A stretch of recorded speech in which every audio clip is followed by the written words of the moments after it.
ಇನ್ನು ರಾಜ್ಯ ರಾಜಕಾರಣದ ಬಗ್ಗೆ ಮಾತಾಡೋದಾದರೆ ಸಿದ್ದರಾಮಯ್ಯ ದೆಹಲಿಗೆ ಹೊರಟಿದ್ದಾರೆ. ದೆಹಲಿಯಲ್ಲಿ ಪ್ರಮುಖ ನಾಯಕರ ಜೊತೆಗೆ ಅವರು ಚರ್ಚೆ ಮಾಡ್ತಾರೆ.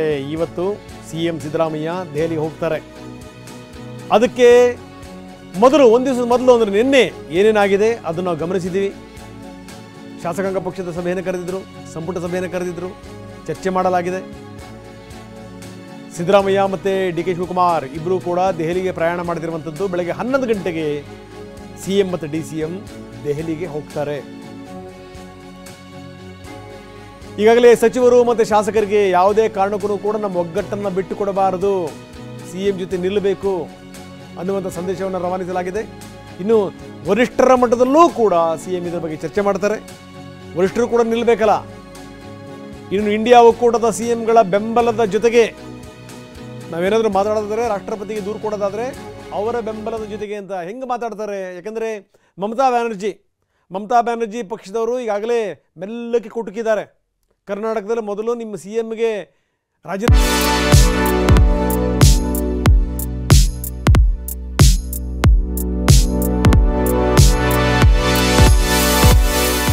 ಕೊಡೋಕೆ ಹೇಳಿ ಅಂತ ಹೇಳಿ ಒಬ್ಬರು ಸಂಸದರು ಮಾತಾಡಿರೋದು. ಹಿಂಗಾಗಿರೋ ಅಂತಂದರೆ ಇಂಡಿಯಾ ಒಕ್ಕೂಟದ ಮೈತ್ರಿಕೂಟದ ನಾಯಕರು ಯಾರ್ಯಾರಿದ್ದಾರೆ, ಆಯಾ ರಾಜ್ಯಗಳ ಸಿಎಂಗಳು ಯಾರ್ಯಾರಿದ್ದಾರೆ, ಸೊ ಅವರ ವಿಶ್ವಾಸವನ್ನೂ ಪಡೆದು ರಾಷ್ಟ್ರಪತಿಯವರಿಗೆ ದೂರನ್ನು ಕೊಡಬೇಕು. ಇದು ಬೆಳಗ್ಗೆ 11 ಗಂಟೆಗೆ ಸಿಎಂ ಡಿ.ಸಿ.ಎಂ ದೆಹಲಿಗೆ ಹೋಗ್ತಾ ಇದ್ದಾರೆ.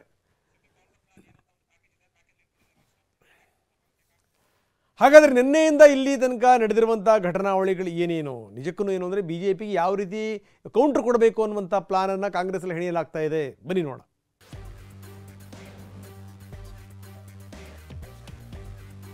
ಅನ್ವಯ 163ನೇ ವಿಧಿ ಅನ್ವಯ ಸಿದ್ದರಾಮಯ್ಯ ಸಾಹೇಬರ ಕೇಸ್ನಲ್ಲಿ ಎಷ್ಟು ಆಸಕ್ತಿ ವಹಿಸಿದ್ರು ಅದರ ಅರ್ಧದಷ್ಟು ಆಸಕ್ತಿ ತೋರಿಸಿ ಅದು ನಾನು ಮೂವ್ ಮಾಡಿ ಅಂತ.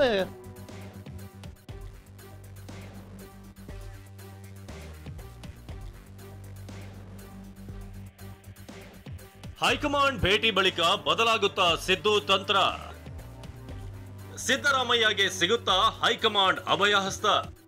ಉಳಿದಿರೋದು ಇನ್ನು 6 ದಿನ. ಪ್ರಾಸಿಕ್ಯೂಷನ್ಗೆ ಅನುಮತಿ ನೀಡಿದ ರಾಜ್ಯಪಾಲರ ಆದೇಶದಿಂದ ಹಿಡಿದು ಖಾಸಗಿ ದೂರುಗಳಿಗೆಲ್ಲ ಹೈಕೋರ್ಟ್ ತಾತ್ಕಾಲಿಕ ತಡೆ ನೀಡಿದೆ. ಆಗಸ್ಟ್ 29ಕ್ಕೆ ಹೈಕೋರ್ಟ್ನಲ್ಲಿ ಮತ್ತೆ ವಿಚಾರಣೆಗೆ ಬರಲಿದೆ.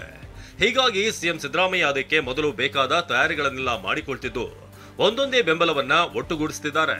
ನಿನ್ನೆ ಶಾಸಕಾಂಗ ಸಭೆ ನಡೆಸಿ ಶಾಸಕರ ಬೆಂಬಲ ಪಡೆದುಕೊಂಡ ಸಿಎಂ ಸಂಪುಟ ಸಭೆ ನಡೆಸಿ ರಾಜ್ಯಪಾಲರ ವಿರುದ್ಧ ಸಾಂವಿಧಾನಿಕ ಒತ್ತಡ ಹೇರುವ ಪ್ರಯತ್ನ ಮಾಡಿದ್ದಾರೆ. ಈಗ ದೆಹಲಿಗೆ ತೆರಳಿ ಸಂಪೂರ್ಣ ವಿವರವನ್ನ ಹೈಕಮಾಂಡ್ ಮುಂದಿಡಲಿದ್ದಾರೆ.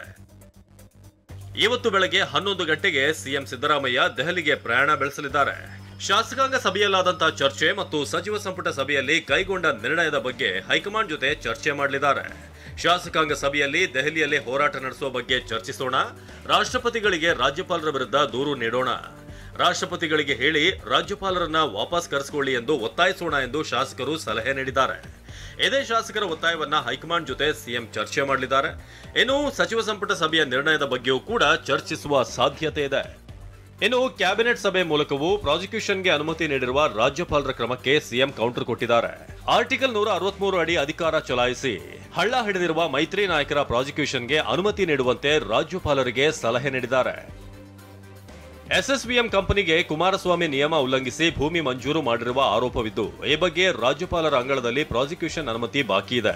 ಕೂಡಲೇ ಜಾರಿ ಮಾಡುವಂತೆ ಸಲಹೆ ನೀಡಲು ನಿನ್ನೆಯ ಕ್ಯಾಬಿನೆಟ್ನಲ್ಲಿ ನಿರ್ಣಯ ತೆಗೆದುಕೊಳ್ಳಲಾಗಿದೆ. ಹಾಗೆಯೇ ಶಶಿಕಲಾ ಜೊಲ್ಲೆ ಶಾಲಾ ಮಕ್ಕಳ ಮೊಟ್ಟೆ ಅಕ್ರಮ ಟೆಂಡರ್ ಪ್ರಕರಣಕ್ಕೆ ಸಂಬಂಧಪಟ್ಟ ಹಾಗೆಯೂ ಕೂಡ ಅನುಮತಿ ಕೋರಿ ರಾಜ್ಯಪಾಲರಿಗೆ ಪತ್ರ ಬರೆಯಲಾಗಿದೆ.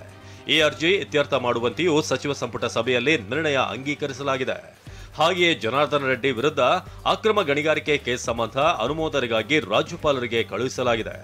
ಇದು ಕೂಡ ರಾಜ್ಯಪಾಲರ ಅಂಗಳದಲ್ಲಿ ಪೆಂಡಿಂಗ್ ಇದೆ. ಜೊತೆಗೆ ಇನ್ವೆಸ್ಟ್ ಕರ್ನಾಟಕ ವಿಡಿಯೋ ಚಿತ್ರೀಕರಣ ಅಕ್ರಮ ಗುತ್ತಿಗೆ ಕೇಸ್ ಅನುಮತಿಯೂ ಕೂಡ ಬಾಕಿ ಇದ್ದು ಈ ಪ್ರಕರಣಗಳ ಬಗ್ಗೆ ಶೀಘ್ರದಲ್ಲೇ ತೀರ್ಮಾನ ಕೈಗೊಳ್ಳುವಂತೆ ಆರ್ಟಿಕಲ್ 163 ಅಡಿ ಸಲಹೆ ನೀಡಲು ಸಂಪುಟ ನಿರ್ಧರಿಸಿದೆ. ಈ ಬಾಕಿ ಇರುವ ಈ ವಿಷಯಗಳಲ್ಲಿ ತೀರ್ಮಾನಗಳನ್ನು ಶೀಘ್ರವಾಗಿ ತೆಗೆದುಕೊಳ್ಳಲು,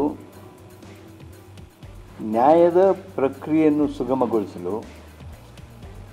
ಈ ವಿಷಯಗಳಲ್ಲಿ ಮಾನ್ಯ ರಾಜ್ಯಪಾಲರಿಗೆ ಸಂವಿಧಾನದ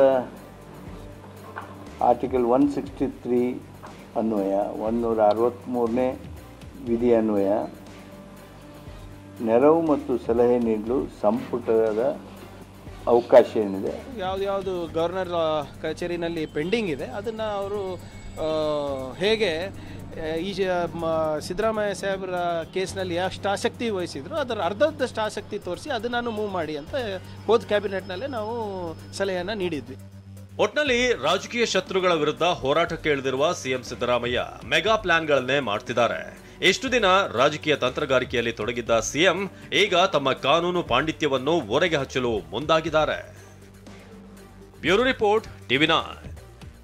ದೆಹಲಿಗೆ ಹೋದ ನಂತರ ಸಿಎಂ ಸಿದ್ದರಾಮಯ್ಯನವರು ಬ್ಯಾಕ್ ಟು ಬ್ಯಾಕ್ ಮೀಟಿಂಗ್ಗಳಲ್ಲಿ ಪಾಲ್ಗೊಳ್ಳುತ್ತಾರೆ. ಜೊತೆಗೆ ಕಾನೂನು ತಜ್ಞರನ್ನು ಕೂಡ ಭೇಟಿ ಮಾಡ್ತಾರೆ. ಕಪಿಲ್ ಸಿಬಲ್ ಮತ್ತು ಮನು ಸಿಂಘ್ವಿ ಅವರನ್ನು ಕೂಡ ಭೇಟಿ ಮಾಡುವಂಥದ್ದು. ಈ ವಿಚಾರಕ್ಕೆ ಸಂಬಂಧಪಟ್ಟಂಗೆ ಜಾಗೃತಿಯಾಗಿ ಹೆಜ್ಜೆ ಇಡಬೇಕು ಅನ್ನುವಂಥ ಕಾರಣಕ್ಕೋಸ್ಕರ ಪ್ರಾಸಿಕ್ಯೂಷನ್ ವಿಚಾರಕ್ಕೆ ಸಂಬಂಧಪಟ್ಟಂಗೆ ಅಭಿಷೇಕ್ ಮನು ಸಿಂಘ್ವಿ, ಕಪಿಲ್ ಸಿಬಲ್ ಜೊತೆ ಸಿಎಂ ಚರ್ಚೆ ಮಾಡ್ತಾರೆ. ಈಗಾಗಲೇ ಹೈಕೋರ್ಟ್ ಆಗಸ್ಟ್ 29ಕ್ಕೆ ಅರ್ಜಿ ವಿಚಾರಣೆಯನ್ನು ಮುಂದೂಡಿದೆ. ಈ ಸಂದರ್ಭದಲ್ಲಿ ಒಂದಷ್ಟು ಚರ್ಚೆಗಳಾಗಬೇಕು. ಅದರ ಬಗ್ಗೆ ವಕೀಲರ ಜೊತೆಗೆ ಚರ್ಚೆ ಮಾಡ್ತಾರೆ.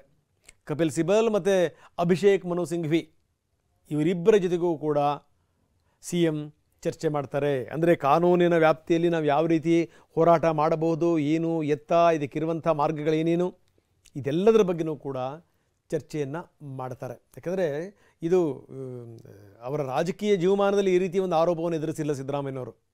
ಗಮನಿಸಬೇಕಾದಂಥ ಸಂಗತಿ. 40 ವರ್ಷಗಳ ಸುದೀರ್ಘವಾದಂಥ ರಾಜಕೀಯ ಇತಿಹಾಸದಲ್ಲವರು ಎಂದೂ ಕೂಡ ಅವರು ಈ ರೀತಿ ಮುಜುಗರಕ್ಕೊಳಗಾಗಿಲ್ಲ. ಅಂಥದ್ರಲ್ಲಿ ಇದನ್ನು ಎದುರಿಸುವಂಥ ಬಗ್ಗೆ ಹೇಗೆ ಅವರು ಬೇಕಾದ್ದು ಹೇಳ್ಬೋದು. ದಾಖಲೆಗಳೆಲ್ಲ ಅದು ಇದು ಅನಗತ್ಯವಾದಂಥ ಆರೋಪ, ರಾಜ್ಯಪಾಲರು ಕೇಂದ್ರದ ಕೈಗೊಂಬೆ, BJPಯ ಹುನ್ನಾರ, ಬೇಕು ಅಂತಲೇ ಕೇಂದ್ರದವರು ಈ ರೀತಿ ಆಟ ಆಡಿಸ್ತಾ ಇದ್ದಾರೆ, ಏನೇ ಇರ್ಬೋದು. ಆದರೆ ಪ್ರಾಸಿಕ್ಯೂಷನ್ ವಿಚಾರಕ್ಕೆ ಸಂಬಂಧಪಟ್ಟಂಗೆ ಸಿಎಂ ಭಾಳ ಎಚ್ಚರಿಕೆಯ ಹೆಜ್ಜೆಯನ್ನು ಇಡ್ತಾ ಇದ್ದಾರೆ. ಹೀಗಾಗಿಯೇ ಇವತ್ತು ಹಿರಿಯ ವಕೀಲರನ್ನು ಭೇಟಿ ಮಾಡ್ತಾ ಇದ್ದಾರೆ.